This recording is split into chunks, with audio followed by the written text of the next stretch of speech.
A compreensão do mecanismo das leis divinas é fundamental para que os seres humanos se libertem do jugo de forças obscuras, e seria antiético e infrutífero alencar o que ocorre nos bastidores do mundo astral inferior sem apresentarmos soluções, mecanismos de defesa energética e mental, e para não ser manipulado por essas forças adversárias da luz.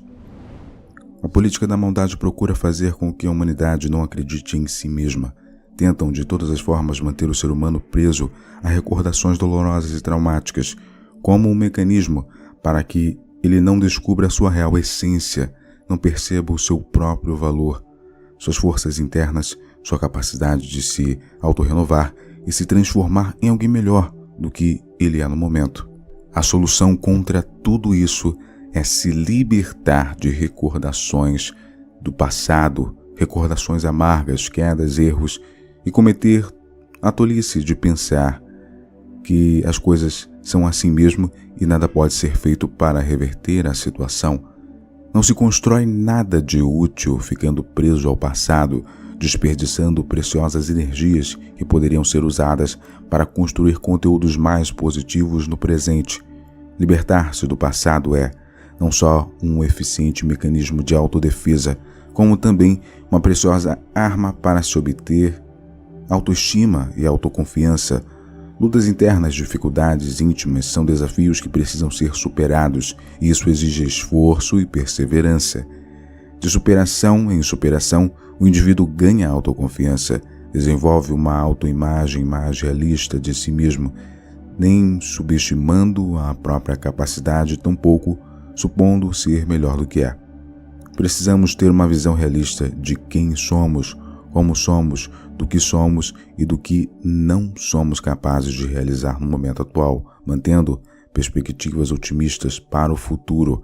Adquirir a consciência de que nem tudo o que é permitido nos convém é um sinal de amadurecimento e evolução moral e espiritual, pois a negligência em relação a valores morais tem causado sérios transtornos à humanidade, e a revolução moral causou comportamentos e graves desequilíbrios psicológicos, o que abriu o caminho para que as forças obscuras estimulassem o ser humano a uma liberdade sem limites e, sem querer sermos moralistas, o resultado foi desastroso. Grande parcela da humanidade ignora o intercâmbio entre as dimensões extrafísicas e físicas devido à hipnose provocada pelas ilusões dos sentidos. O ser humano imagina que tudo o que ele pratica diz respeito exclusivamente ao mundo físico, sem ter noção das consequências de seus atos, não só na existência na matéria, como também quando ingressar na outra dimensão, a extrafísica, por ocasião do descarte do corpo físico. A morte, na realidade, é apenas uma troca de plano, uma passagem para outra dimensão. E tudo o que o indivíduo praticou enquanto estava na matéria tem continuidade no mundo além da matéria. Atitudes, maneiras de pensar e sentir, particularmente vícios, sejam eles de que ordem for, permanecem com o indivíduo que, por afinidade e sintonia, corre um sério risco de ser atraído para regiões inferiores do plano astral, para vales de sofrimento e complexos e difíceis de serem descritos, onde passará por sofrimentos intensos, aprisionado em bolsões onde a dor atinge níveis que beiram o insuportável.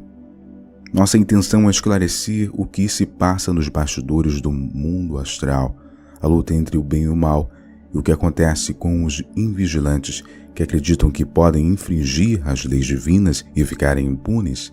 Talvez a pergunta que não quer calar é: onde entra a misericórdia divina nesse drama? A misericórdia divina reside na lei do retorno, segundo a qual o indivíduo sofre as consequências de suas atitudes insensatas, a chamada massa kármica ou as imperfeições e negatividades que o ser humano, nos inúmeros retornos à matéria, acumulou em seu campo espiritual, precisa ser depurada. O propósito de locais de sofrimentos é auxiliar o indivíduo para que ele se liberte da negatividade que se acumulou para estar em melhores condições energéticas quando retornar a uma nova existência na matéria. Diante dessa realidade, se faz urgente uma mudança nos valores morais da personalidade humana, constituída por uma plataforma de arquivos muitos deles formados por falsos conteúdos, por crenças ultrapassadas e pouco práticas, se não inúteis, reflexo das limitações de quem educou a criança.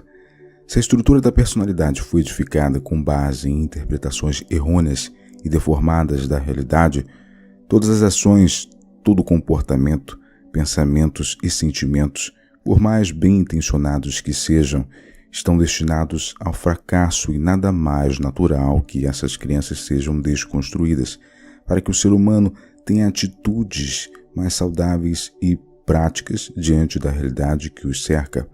É oportuno lembrar que, apesar das limitações, a formação da personalidade humana obedeceu a um planejamento prévio, quando o espírito ainda se encontrava na dimensão espiritual, se preparando para um recomeço, uma nova existência na matéria, uma nova reencarnação.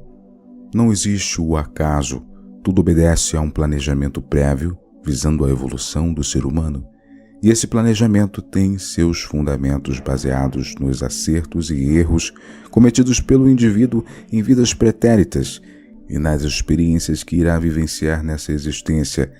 Através dessas experiências, sofre as consequências de suas ações e atitudes corretas ou incorretas diante da vida. E se as experiências são dolorosas ou mesmo traumáticas, elas constituem aprendizados necessários, uma espécie de terapia, de choque, diante da gravidade e das consequências das atitudes tomadas.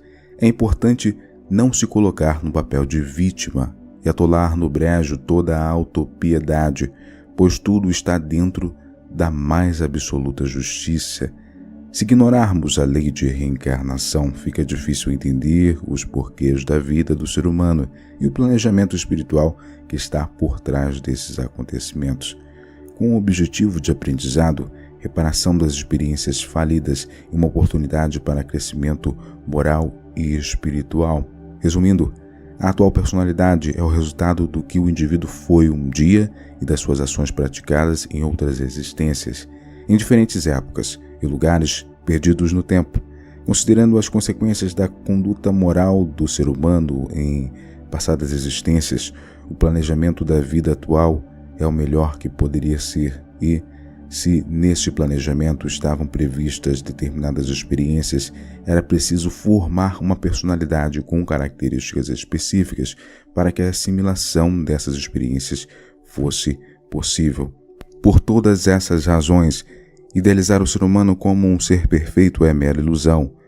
Como se enquadrar na imagem idealizada do ser perfeito se falta capacidade, conhecimento e experiência para se tornar esse modelo idealizado?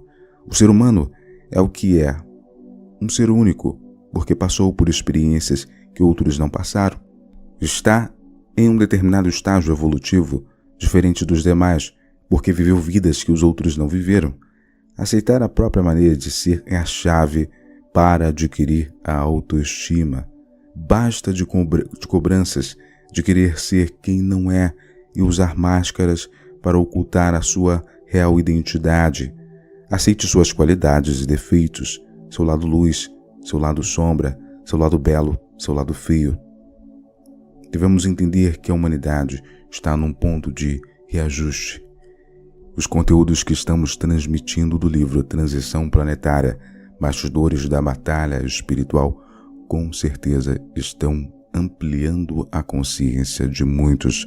O link está aqui na descrição para aqueles que querem acesso a este livro. Lembrando que existe tanto na versão digitalizada quanto na versão de edição física. Eu agradeço a sua presença até aqui. Espero que essas informações estejam clareando você a cada vez mais, lhe dando luz, amor, paz e tranquilidade, firmeza, força para seguir e prosseguir no caminho. Muita paz, muita luz e até o próximo vídeo.